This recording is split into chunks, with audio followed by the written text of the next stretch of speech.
ஆ நான் சொல்லுங்க. பெட்ரோல் விலைலாம் ஏறி போச்சு. நான் பண்ண அடுத்த சைக்கிள் எடுத்துடலாமா? நடந்தே போகிறேங்கண்ணே போகிறேன். அதெல்லாம் 120 ரூபா கொடுத்து பெட்ரோல் போடுறத நடந்தே போகலாம். அந்த காலம் நடந்தா வேலைக்கு போனேங்கண்ணே. அந்த காலத்தில் மாதிரி ஆரம்பித்தா வேலை முடிஞ்சிருதுண்ணே. சேர்ந்து தேஜாதான் பரவாயில்ல சார். செருப்பு தெரிஞ்சால் வாங்கிக்கலானே. ஆமாம் ஏன்னா எட்டு வேணா கலவா நடந்தே போகலாம் முடியுண்ணே. அப்பாருண்ணே வீட்டில் எல்லாம் சைக்குமா ஒட்டி எங்க எங்கள் அண்ணனுக்கு வேறு ஒயின் ஷாப் கூப்பிட்டாங்கன்னு ஒரே வருத்தியான். நம்ம ஊர் ஒயின் ஷாப் இருக்குதுண்ணே, இப்போ கவலைப்படாதானே.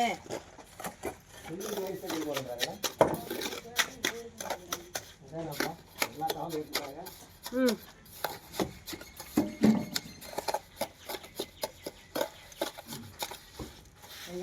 மாமையிலே கொடை கொடுத்தாங்க.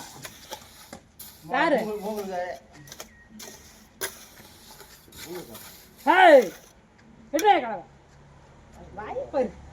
என்ன பண்ணுறீங்களா வேஸ்ட்டு?